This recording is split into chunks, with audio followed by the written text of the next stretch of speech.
Boa noite, o meu nome é Maria Eduarda, eu estou no 4º período de enfermagem e eu vou falar sobre o que é a DPOC. A DPOC, ela é uma sigla que se refere à doença pulmonar obstrutiva crônica e ela se caracteriza pela obstrução da passagem do ar pelos pulmões.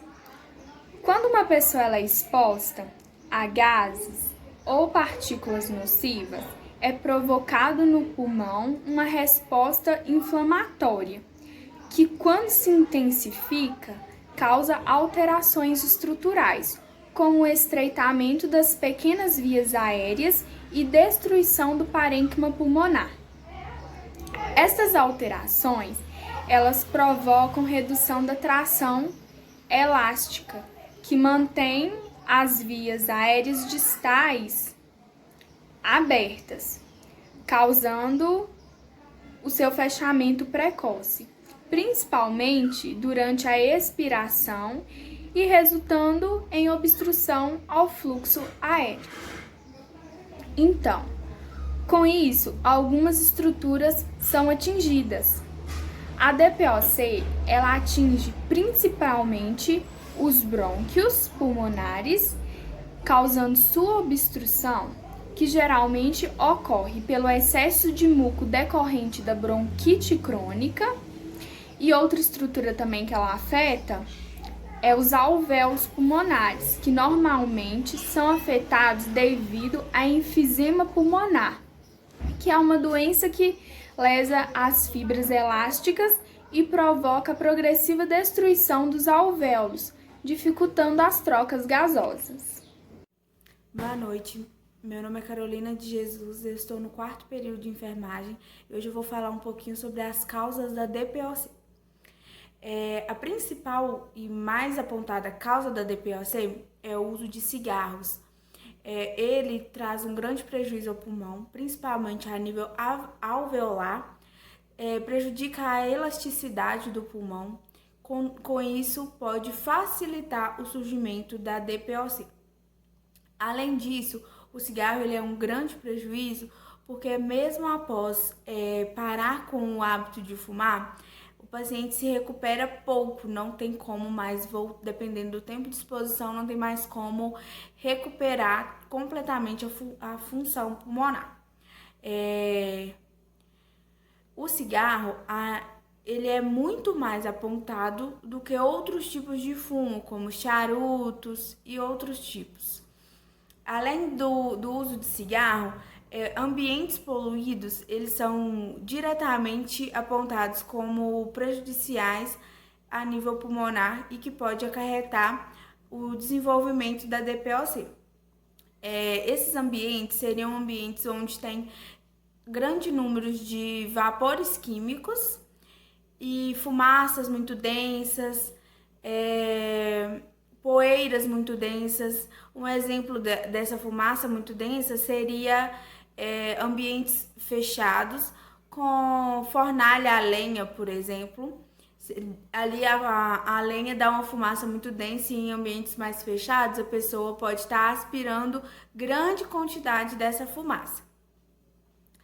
E normalmente estão associados o ambiente poluído também com o uso do cigarro.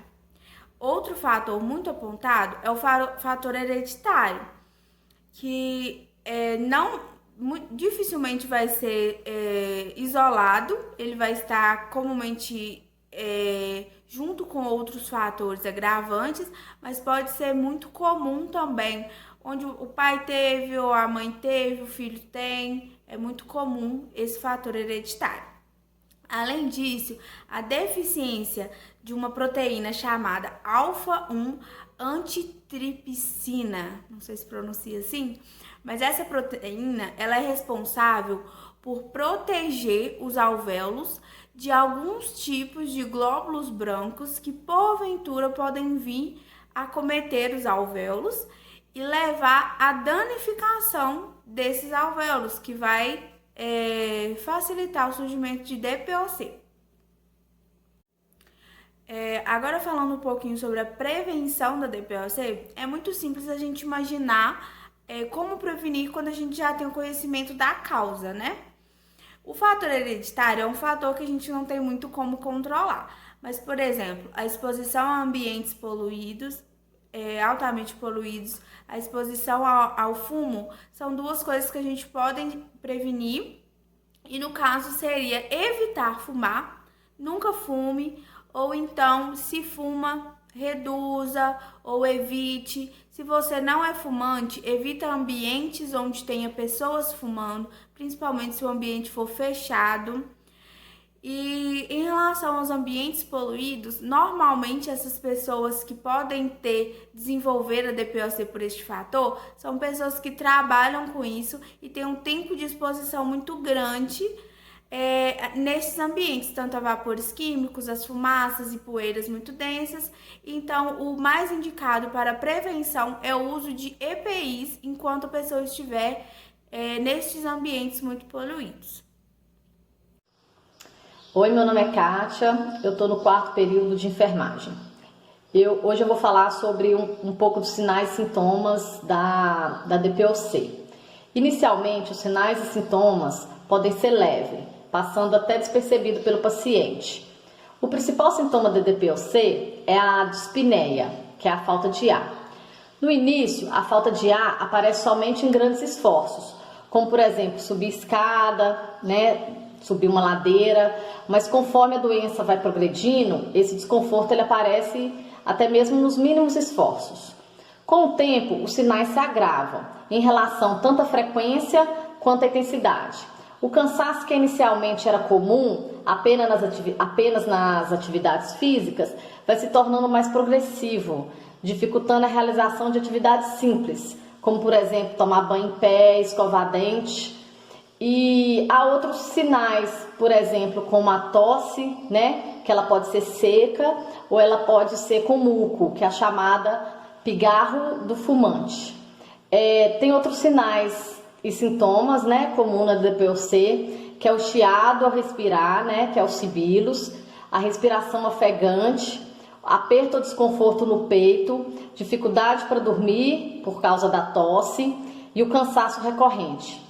Além desses sinais e sintomas da doença, a doença pode progredir para sinais e sintomas como a perda de peso, a perda da força muscular, E esse agravamento dos sintomas pode demandar um atendimento hospitalar. Os familiares dos pacientes com DPOC devem ficar atentos, para os sinais como o cansaço ao respirar, ao falar, os lábios e as extremidades cianóticas e a confusão mental e também a taquicardia. Agora eu vou falar um pouco sobre o diagnóstico da DPOC. Como eu já falei anteriormente, a tosse é o sintoma mais encontrado em pacientes com DPOC. No fumante, a doença é muito comum e muitos pacientes não percebem porque a consideram um pigarro do fumante. E a presença de sintomas respiratórios, associados a pacientes tabagistas deve levar à suspeita clínica de DPOC. Quanto maior a intensidade do tabagismo, maior a tendência do comprometimento pulmonar. O diagnóstico ele é feito observando primeiramente os sintomas crônicos respiratórios, como eu já falei antes, a tosse, a dispneia, sibilos, e levando em conta a exposição aos fatores de risco, como o tabagismo, a fumaça do fogão de lenha, a poeira, E vendo a necessidade, o especialista pode pedir uma avaliação espirométrica, É um exame de espirometria, sendo realizado antes e após a administração de um broncodilatador. Ele pode pedir também uma avaliação radiológica, ou seja, uma radiografia de tórax, e vendo a necessidade, uma avaliação gasométrica e do pH. Inicialmente pode ser feito de maneira não invasiva, pela oximetria de pulso, ou, se necessário, a gasometria arterial. Olá, meu nome é Eva Andréia, sou aluna do curso de enfermagem. Estarei apresentando para vocês o trabalho de anatomia 2. O tema do nosso trabalho é DPOC, doença pulmonar obstrutiva crônica. Estarei falando para vocês sobre tratamento e complicações da doença. O tratamento da doença, a primeira coisa a ser feita seria o indivíduo que fuma para imediatamente de fumar. Assim também como o indivíduo que tenha exposição a toxinas químicas para imediatamente sua função, para que não ocorra futuramente algum problema relacionado à doença, alguns agravantes na doença. Entre o tratamento, podemos dizer que tratamento em duas fases, medicamentosa e não medicamentosa. Entre medicamentosa, podemos dizer que é utilizado medicamentos broncodilatadores. O que seriam esses medicamentos broncodilatadores? Medicamentos que vão agir relaxando os brônquios e fazendo com que aumente o calibre das vias aéreas, para que com isso haja uma facilidade na respiração do indivíduo. Os tratamentos não medicamentosos, podemos dizer que esteja relacionado à atividade física, para que melhore a força muscular e respiração do indivíduo. Claro que essa atividade física ela deve ser orientada pelo médico. As opções anteriores que eu falei que é parar de fumar, né? Também podemos dizer que é a reabilitação pulmonar. O que seria essa reabilitação pulmonar? Ela tem como objetivo aumentar a força muscular e a capacidade respiratória. Essa reabilitação pulmonar, ela pode ser instruída pelo fisioterapeuta ao indivíduo. Muitas complicações podemos dizer que é comum a pneumonia, as complicações do DPOC, e pneumotórax. O que seria esse pneumotórax? Quando o ar que deveria estar apenas no pulmão, ele expande, ou seja, ele é vazado para a cavidade torácica, levando, em questão de horas, à morte do indivíduo. E também a perca de peso gradual devido à doença. Olá, meu nome é Carla Francisco, eu sou acadêmica do 4º período de enfermagem da FAVED. Eu vou discorrer sobre o prognóstico e os cuidados de enfermagem ao paciente portador de DPOC. Primeiramente, é importante a gente salientar a diferença entre prognóstico e diagnóstico. O diagnóstico ele vai falar da alteração em si, como é aquela condição que o paciente apresenta. Já um prognóstico ele vai dizer para a gente o que esperar na evolução dessa alteração. A evolução na DPOC ela é indeterminada, então o prognóstico ele vai ser variável. Ele pode depender aí de fatores como a exposição ambiental, os fatores hereditários, comorbidades. E para a gente poder definir uma sobrevida desse paciente, por exemplo, a sobrevida a curto prazo, tem que ser observado a fase aguda da doença, né? Já a sobrevida a longo prazo, a gente tem que ser observado a intensidade da DPOC, presença ou não de comorbidades, e além disso tem fatores como taquicardia, cardiopatias, hipoxicemia, que vão fazer com que essa sobrevida diminua muito. Atualmente, para poder fazer esse prognóstico de DPOC, estão se baseando em teste de função pulmonar, que é o VF1, que é o volume expiratório forçado no primeiro segundo, juntamente com outros fatores, que são o peso do paciente, a obstrução de fluxo respiratório, dispneia e o exercício físico aplicado a ele.